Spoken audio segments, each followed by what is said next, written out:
بسم اللہ الرحمن الرحیم۔ السلام علیکم ورحمۃ اللہ وبرکاتہ۔ جناب فاطمہ رضی اللہ تعالی عنہا میں بچپن کی وہ آثار ہی نہ تھے جو عام لڑکیوں میں ہوا کرتے ہیں۔ سلمہ سے کہا گیا کہ فاطمہ رضی اللہ تعالی عنہ کو اصول سکھائیں۔ انہوں نے جواب دیا کہ میں مجسمہ اسم و طہارت کو اخلاق و عادات کی کیا تعلیم دے سکتی ہوں، میں تو خود اس کمسن بچی سے تعلیم اصول حاصل کیا کرتی ہوں۔ کتابوں سے معلوم ہوتا ہے کہ آپ کا سارا بچپن عبادت اور خدمت والدین میں گزرا۔ ایک مرتبہ حضرت صلی اللہ علیہ وآلہ وسلم صحن کعبہ میں نماز ادا فرما رہے تھے کہ ابو جہل اس کی نظر آپ پر پڑی تو اس نے حالت سجدے میں اونٹ کی گوبر بھری اوجڑی پشت حضور صلی اللہ علیہ وآلہ وسلم پر رکھ دی۔ حضرت فاطمہ رضی اللہ تعالی عنہا کو خبر ملی تو آپ دوڑتی ہوئی آئیں اور آپ کی کمر سے اوجڑی ہٹا دی اور پشت مبارک کو پانی سے دھو دیا۔ رسول کریم صلی اللہ علیہ وآلہ وسلم نے فرمایا، بیٹی ایک دن یہ دشمن بھی مغلوب ہوں گے اور خدا میرے دین کو انتہائی بلندی عطا کرے گا۔ تاریخ میں ہے کہ حضرت خدیجہ رضی اللہ تعالی عنہا کسی شادی میں جانے کے لیے تیار ہوئیں اور کپڑے پہننے لگیں تو پتہ چلا کہ جناب سیدہ فاطمہ رضی اللہ تعالی عنہا کے لیے کپڑے نہیں ہیں۔ ماں اسی طرد میں تھی کہ بیٹی کو احساس ہو گیا۔ عرض کیا، مادر گرامی میں پرانے ہی کپڑوں میں چلوں گی، کیونکہ بابا جان کہتے ہیں کہ مسلمان لڑکیوں کا بہترین زیور حیات تقوی ہے اور بہترین آرائی شرم و حیا ہے۔ حضرت فاطمہ رضی اللہ تعالی عنہا کا سارا بچپن فقر و فاقہ اور تنگ و مصائب میں گزرا۔ مدارج النبوی میں ہے کہ آپ صلی اللہ علیہ وآلہ وسلم حضرت فاطمہ کو جب وہ کمسن تھی اکثر اپنے آغوش میں بٹھا لیا کرتے تھے اور ان کے لبوں کو بوسہ دیتے تھے۔ اس پر حضرت عائشہ رضی اللہ تعالی عنہا نے کہا کہ آپ فاطمہ رضی اللہ تعالی عنہا کو بوسہ دیتے ہیں اور اپنی زبان ان کے منہ میں دیتے ہیں۔ حضور صلی اللہ علیہ وآلہ وسلم نے فرمایا، تمہیں معلوم نہیں جب میں معراج پر گیا تھا جبرائیل علیہ السلام نے مجھے ایک سیب جنت کا دیا تھا، میں نے وہ کھایا تھا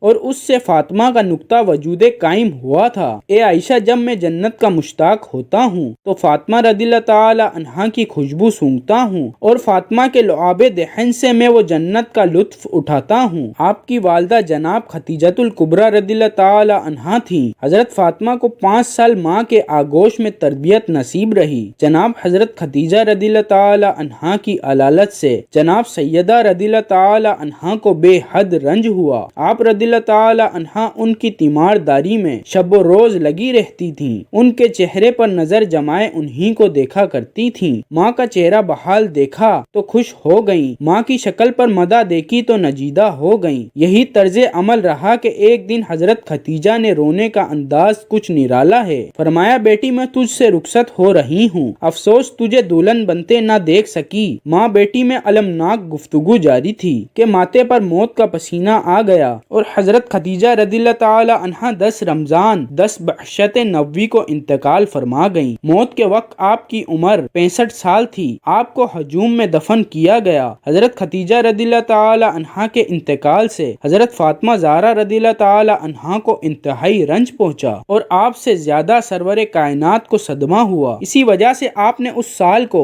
عام الحزن کہا ہے۔ صحیح بخاری میں ہے کہ حضرت صلی اللہ علیہ وآلہ وسلم جناب حضرت خدیجہ رضی اللہ تعالی عنہا کی یاد میں جانور ذبح کر کے ان کی سہیلیوں کے پاس بھیجا کرتے تھے۔ ایک مرتبہ حضرت عائشہ رضی اللہ تعالی عنہا نے کہا، اس بوڑھی عورت جس کے منہ میں دانت بھی نہ تھے کب تک یاد کرتے رہو گے؟ یہ سن کر حضرت صلی اللہ علیہ وآلہ وسلم غضبناک ہوئے اور فرمایا کہ اس سے بہتر مجھے کوئی عورت نصیب نہیں ہوئی۔ وہ اس وقت ایمان لائیں جب سب کافر تھے اور اس وقت میری تصدیق کی جب سب جھٹلا رہے اور اس وقت میرے لیے مال صرف کیا جب لوگ مجھے محروم رکھنا چاہتے تھے۔ حضرت علی رضی اللہ تعالی عنہ نے شادی کی درخواست کی تو آپ صلی اللہ علیہ وآلہ وسلم نے حضرت فاطمہ رضی اللہ تعالی عنہا کی مرضی دریافت فرمائی۔ وہ چپ رہیں۔ یہ ایک طرح کا اظہار رضامندی تھا۔ بعض علماء نے کہا کہ حضرت صلی اللہ علیہ وآلہ وسلم نے خود ہی علی رضی اللہ تعالی عنہ سے فرمایا تھا کہ اے علی مجھے خدا نے فرمایا ہے کہ اپنے لگتے جگر کا نکاح تم سے کروں، کیا تمہیں منظور ہے؟ عرض کی جی ہاں۔ اس کے بعد شادی ہو گئی۔ علامہ مجلسی لکھتے ہیں کہ پیغام محمود نامی ایک فرشتہ لے کر آیا تھا، یعنی علماء نے جبرائیل علیہ السلام کا حوالہ دیا ہے، غرض کہ حضرت علی رضی اللہ تعالی عنہ نے 500 درم میں اپنی زرہ عثمان غنی رضی اللہ تعالی عنہ کے ہاتھوں فروخت کی اور اسی کو مہر قرار دے کر بتاریخ یکم ذوالحج 2 ہجری حضرت فاطمہ رضی اللہ تعالی عنہ کے ساتھ عقد کیا۔ مذکورہ رقم آج کل کے لحاظ سے 107 روپے ہوتی ہے، جو ہمارے نزدیک شرعی مہر ہے۔ نکاح کے تھوڑے عرصے بعد 24 ذی الحج کو حضرت سیدہ رضی اللہ تعالی عنہا کی رخصتی ہوئی۔ کھانے پینے کے بعد جلوس روانہ ہوا۔ اشد نامی ناکے پر حضرت فاطمہ رضی اللہ تعالی عنہا سوار تھیں۔ سلمان ساربان تھے۔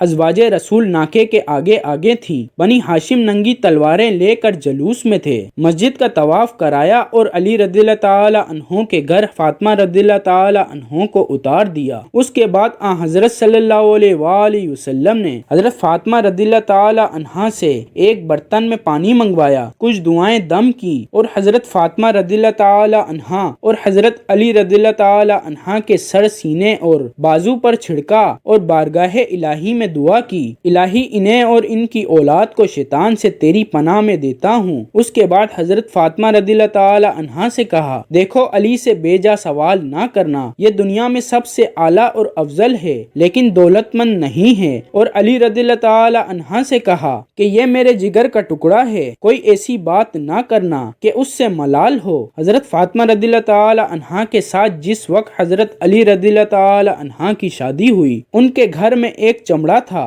رات کو بچھاتے تھے اور دن میں اس پر اونٹ کو چارہ دیا جاتا تھا۔ شوہر کے گھر جانے کے بعد آپ رضی اللہ تعالی عنہا نے جس نظام زندگی کا نمونہ پیش کیا وہ طبقہ نسوان کے لیے ایک مثالی حیثیت رکھتا ہے۔ آپ گھر کا تمام کام اپنے ہاتھ سے کرتی تھیں، جھاڑو دینا، کھانا پکانا، چرکا کا تنا چکی پیسنا اور بچوں کی تربیت کرنا، سب کام اور اکیلی سیدہ عالم رضی اللہ تعالی عنہا۔ لیکن نہ کبھی 13ویں پر بل آئے، نہ کبھی شوہر سے اپنے لیے مددگار یا خادمہ کی فرمائش کی۔ پھر جب 7 ہجری میں پیغمبر خدا نے خادم عطا کی جو فضہ کے نام سے مشہور ہے، تو رسول اللہ صلی اللہ علیہ وآلہ وسلم کی ہدایت کے مطابق سیدہ عالم رضی اللہ تعالی عنہا فضہ کے ساتھ کنیز کا سا نہیں بلکہ ایک عزیز رفیق جیسا برتاؤ کرتی تھیں، اور ایک دن گھر کا کام خود کرتی تھیں اور ایک دن فضہ سے کام لیتی تھیں، اور اس طرح خادمہ کو خادمہ نہ ہونے کا تصور پیدا نہ ہونے دیتی تھی۔ دراصل یہ مساوات محمدی کی اعلیٰ مثال ہے۔ آپ رضی اللہ تعالی عنہا نے عورتوں کو پردے داری کا بتایا ہے اور خود بھی ہمیشہ اس پر عامل رہی ہیں، اور اتنی سختی کے ساتھ کہ مسجد رسول سے بالکل متصل قیام رکھنے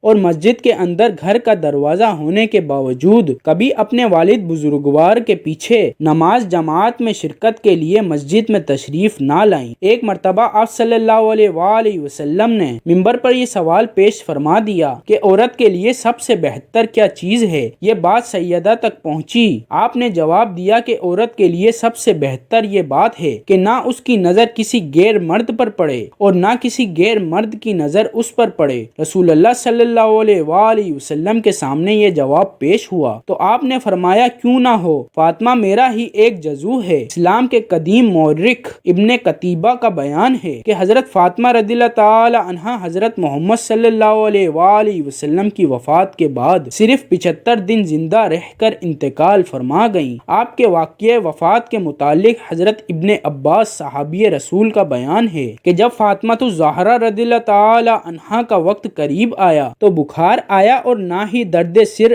عارض ہوا، بلکہ آپ رضی اللہ تعالی عنہا نے امام حسن رضی اللہ تعالی عنہا اور امام حسین رضی اللہ تعالی عنہا کے ہاتھ پکڑے اور دونوں کو لے کر قبر رسول پر گئیں اور قبر اور منبر کے درمیان 2 رکعت نماز پڑھی، دونوں کو اپنے سینے سے لگایا اور فرمایا، اے میرے بچوں، تم دونوں ایک ساتھ اپنے باپ کے پاس بیٹھو۔ امیر المومنین رضی اللہ تعالی عنہ اس وقت مسجد میں نماز پڑھ رہے تھے، پھر وہاں سے گھر آئیں اور حضرت صلی اللہ علیہ وآلہ وسلم کی چادر اٹھائی، غسل کر کے آپ صلی اللہ علیہ وآلہ وسلم کا بچا ہوا لباس پہنا بعد ازاں زوجہ حضرت جعفر طیار حضرت اسما کو آواز دی۔ حضرت اسما نے عرض کی بی بی حاضر ہوتی ہوں۔ جناب فاطمہ رضی اللہ تعالی عنہ نے فرمایا مجھ سے الگ نہ ہونا، میں ایک ساعت اس میں لیٹنا چاہتی ہوں۔ جب ایک ساعت گزر جائے اور میں باہر نہ نکلوں تو مجھ کو 3 آوازیں دینا، اگر میں جواب دوں تو اندر چلی آنا، ورنہ سمجھ لینا کہ میں رسول خدا صلی اللہ علیہ وآلہ وسلم سے محلق ہو چکی ہوں۔ بعد ازاں رسول خدا صلی اللہ علیہ وآلہ وسلم کی جگہ پر کھڑی ہوئیں اور 2 رکعت نماز پڑھی، پھر لیٹ گئیں اور اپنا منہ چادر سے ڈھانپ لیا۔ الغرض 1 ساعت گزری تو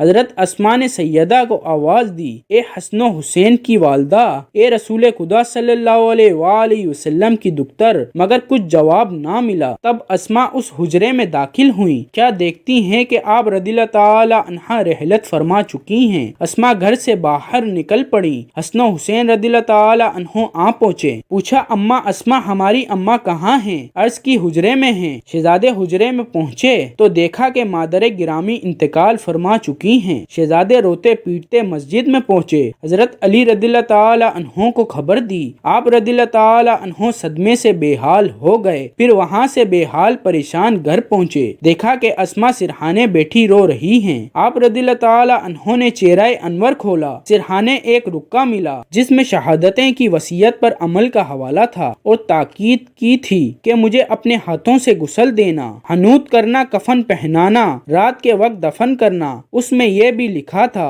کہ میں تمہیں اللہ کے سپرد کرتی ہوں اور اپنی تمام اولادوں سادات کو سلام کرتی ہوں جو قیامت تک پیدا ہوں گی۔ جب رات ہوئی تو حضرت علی رضی اللہ تعالی عنہ نے غسل دیا، کفن پہنایا، نماز جنازہ پڑھی۔ روایت مشہور ہے کہ جنت البقیع میں لے جا کر دفن کر دیا۔ ایک روایت میں ہے کہ آپ کو منبر رسول اور قبر رسول کے درمیان دفن کیا گیا۔ کتب مقادل میں ہے کہ غسل کے وقت حضرت علی رضی اللہ تعالی عنہ نے پشت و بازو فاطمہ پر در عمری کا نشان دیکھا تھا اور چیخ مار کر روئے تھے۔ صحیح بخاری اور صحیح مسلم میں ہے کہ حضرت علی رضی اللہ تعالی عنہ نے فاطمہ رضی اللہ تعالی عنہ کو رات کے وقت دفن کیا۔ غسل و کفن کے بعد حضرت علی رضی اللہ تعالی عنہ اپنی اولاد اور اپنے عزیزوں سمیت جنازہ لے کر روانہ ہوئے۔ بہار النوار کتاب الفتن میں ہے کہ راستہ دیکھنے کے لیے ایک شمع ساتھ تھی اور حضرت زینب رضی اللہ تعالی عنہا جو کافی کمسن تھیں سیاہ لباس میں بیٹھی ہوئی اس سائے میں چل رہی تھی جو شمع کی وجہ سے زمین پر پڑ رہا تھا۔ حضرت علی رضی اللہ تعالی عنہ جب جنت البقیع میں پہنچے تو ایک سمت سے آواز آئی اور خود ہی کھدائی قبر نمایاں ہو گئی۔ حضرت علی رضی اللہ تعالی عنہ نے اسی قبر میں حضرت فاطمہ رضی اللہ تعالی عنہ کو دفن کیا اور اس طرح زمین برابر کر دی کہ جب جناب سیدہ کو قبر میں اتارا گیا تو رسول خدا صلی اللہ علیہ وآلہ وسلم کے ہاتھوں کی مانند 2 ہاتھ برآمد ہوئے اور انہوں نے سیدہ کے جسم اطہر کو سنبھال لیا۔ دلائل امامہ میں ہے کہ چونکہ حضرت فاطمہ رضی اللہ تعالی عنہا کے ساتھ بے ادبی کا اندیشہ تھا اس لیے 40 قبریں بنائی گئیں۔ 40 قبریں اس لیے بنائی گئی تھیں کہ صحیح قبر معلوم نہ ہو سکے اور حضرت فاطمہ رضی اللہ تعالی عنہ کو ستانے والا کوئی بھی ورنہ سیدہ کو اذیت ہوگی قبر پر موجود نہ ہو۔ اس کے باوجود لوگوں نے قبر کھود کر نماز جنازہ پڑھنے کی صحیح کی جس کے رد عمل میں حضرت علی رضی اللہ تعالی عنہ ننگی تلوار لے کر زرد لباس پہنے ہوئے قبر پر جا بیٹھے۔ اس وقت آپ کے منہ سے کف جاری تھا۔ یہ دیکھ کر لوگوں کی ہمت پس ہو گئی اور آگے نہ بڑھ سکے۔ وفات کے وقت جناب سیدہ کی عمر 28 سال تھی۔ اللہ تعالی ہمیں دین کی مکمل سمجھ نصیب فرمائے اور ہمیں نیکوکاروں میں شامل کرے، آمین۔ ناظرین کمنٹ باکس میں اللہ تعالی کے 99 ناموں میں سے ایک نام ضرور ٹائپ کریں۔